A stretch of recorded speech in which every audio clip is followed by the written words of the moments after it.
Hello and welcome to Newsbreak. I'm your host, Nick Steffens. Getting into today's top stories, police say series of 4 vehicle break-ins on 5th Street in Washington, December 26th and 27th occurred within a block of one another on the northeast side of town. As of Wednesday afternoon, no arrest has been made. So far, it doesn't appear that anything of significant value has been reported missing, but yes, we would remind residents the importance of making sure their vehicles are locked. Officers will be doing some follow-up and checking on video surveillance in the area, Washington Police Chief Jim Lester said in an email. In the summer of 2021, a separate string of car burglaries in the city lasted for several months. At that time, Lester said private surveillance footage could help law enforcement. When we have a rash of thefts and things like that, we'll go through that list and say, okay, we have maybe 3 cameras in that area. Let's ask folks to check back and see if they have any recordings of people in the area that may be suspicious, he said. They can share that with us and we can use it as a tool as part of our investigation. Henry County Conservation invites warmly dressed nature lovers to enjoy a self-guided New Year's Day hike December 30th through January 3rd. Following 15 numbered signs, hikers will enjoy activities, trivia, games, and more as they make their way around. Each sign also contains an orange box with directions to the next stop. The hike begins at Turtletown, located near Oakland Mills, with the first sign and instructions. From there, hikers will consider memories from the previous year and make plans for the next one. At the second sign, at Stop 3, naturalist Danica Cox prepared information about New Year's traditions around the world. Inspirational quotes greet hikers at Stop 4, and Stop 5 gives nature-related resolutions. Takeaway activity constructions and a winter bucket list await travelers at Stops 6 and 7. Stop 8 invites hikers to celebrate the new year in song. The next few stops encourage explorers to keep their eyes peeled for various nature treasures, birds, and animal tracks. As hikers near the end of their hike, Cox provides information on the history of New Year's, how to add color to winter, and some fun activities to play in the snow. According to assistant naturalist Shania Hansen, the circular hike ends back at the Nature Center after just over half a mile. While the self-guided hike ends January 3rd at noon, Henry County Conservation hosts new self-guided hikes every 2 weeks throughout the summer. County supervisors of Washington County voted unanimously December 27th to raise the pay of most non-elected employees by 3%. The change took effect January 1st, intended to supplement a 7% increase at the start of the fiscal year last July. The mid-year increase was planned and budgeted for in December 2021. Board members said then that such a change would likely be necessary, but held off on approving it to see what the economy held in store. County officials said almost no employees were excluded from the increase, although the ambulance department contained 2 such exceptions. Interim Director Katrina Altenhoven and suspended Director Jeremy Peck will not benefit from the raise. The first was hired just 2 weeks prior to the latter, when the latter was removed from the list by a unanimous vote at the meeting.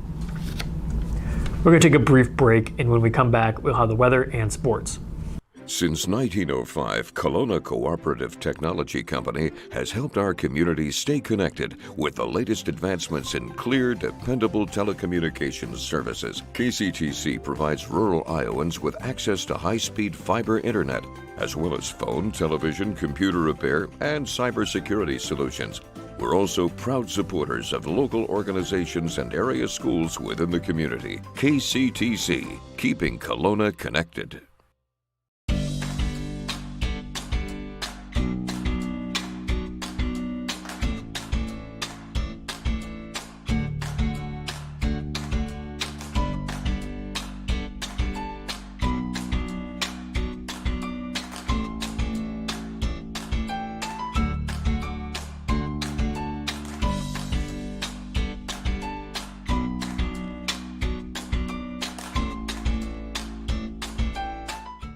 At the Capper Auto Group, we put our customers' needs first and understand that everyone is as different as the vehicle they select. We offer new Ford, Chevrolet, Buick, GMC, Jeep, Chrysler, Dodge, and Ram vehicles in a friendly environment that puts you in the driver's seat.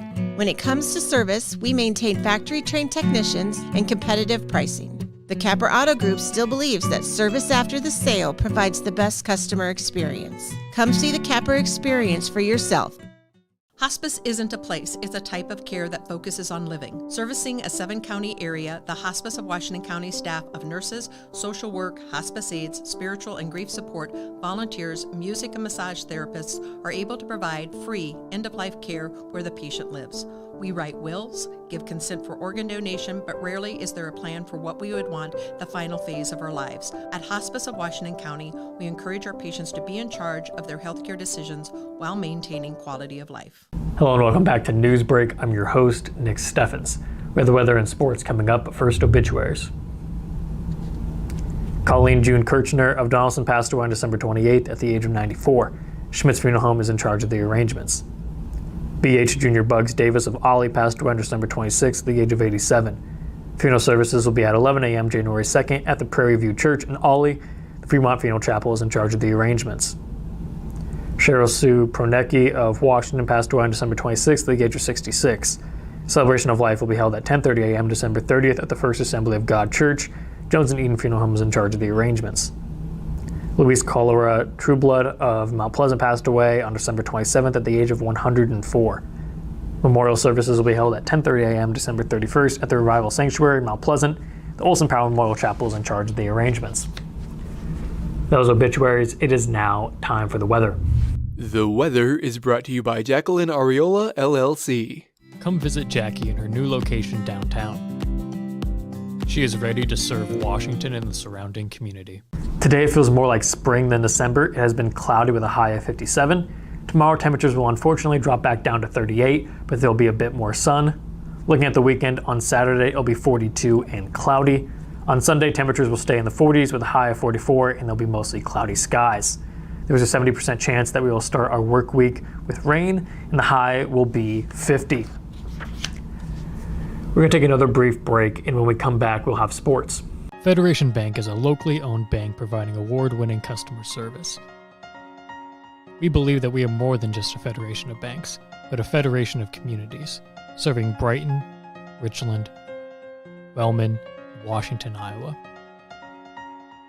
Federation Bank's highly skilled staff is here to make sure you are able to accomplish your personal and professional goals, whatever they may be. Federation Bank, your family bank.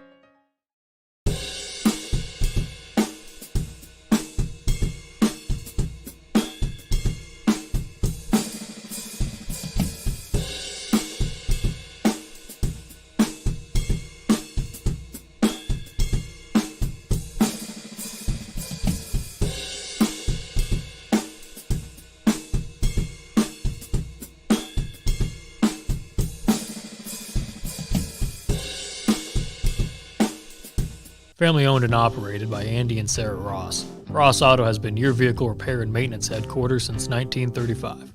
We specialize in all makes of cars and light-duty trucks.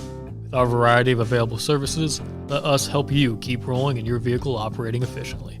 Services include general auto repair, alignments, brakes, fuel injection, and more. Schedule your appointment today at 319-653-5656. That's 319-653-5656.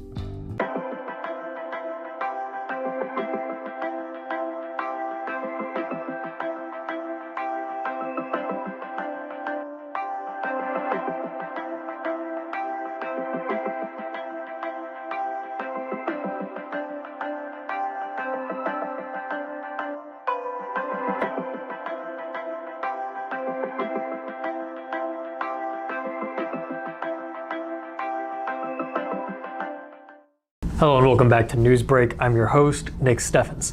It is now time for sports. Sports, brought to you by Fairway.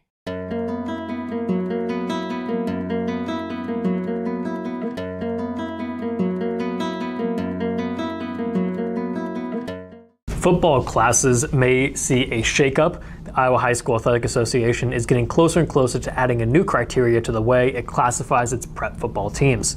In December, the IHSAA held a vote on an amendment to the Articles of Incorporation regarding the classification of the sport of football. Voting for the issue opened on December 16th and was closed on Thursday, December 22nd. The amendment, if passed, would include socioeconomic factors into the classification process.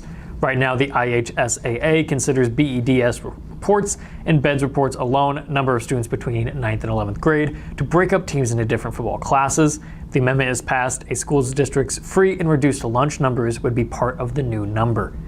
The proposed change, which was announced earlier in the month, would reduce a school's beds enrollment by 40% of its district's free and reduced lunch percentage. The example given is that if a school's beds enrollment is 1,000 and the FRL percentage is 37%, the classification number would boil down like this. You have 1,000 minus 0.4 times 37% of 1,000, so 0.4 times 370 equals 148, so 1,000 minus 148 equals 852, which would be the new IHSAA classification number. According to projections by number crunchers across the internet, most public schools in southeast Iowa will have a similar FRL number. Most are somewhere between 40% and 60% based on previous numbers and trends in the past few years.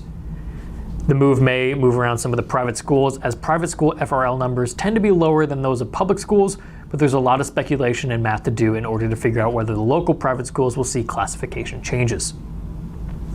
Along with the potential change with the FRL members, Mount Pleasant will also see its football beds numbers go down due to the ending of a sharing agreement with Danville, although all things considered, that doesn't necessarily mean the Panthers will go back down to Class 3A. Mount Pleasant is expected to be among the biggest 3A classes or the smallest Class 4A schools. If the Panthers can dip back into Class 3A, there's a pretty good chance they would get back into the same district as the rivals Demons and Trojans. The beds numbers and classifications for the sport of football will be released later on this winter. While the changes may delay that release, the new numbers are usually known before the end of the winter sports season, and district groupings soon follow. That is the news for Southeast Iowa. I've been your host, Nick Steffens. This has been your news break.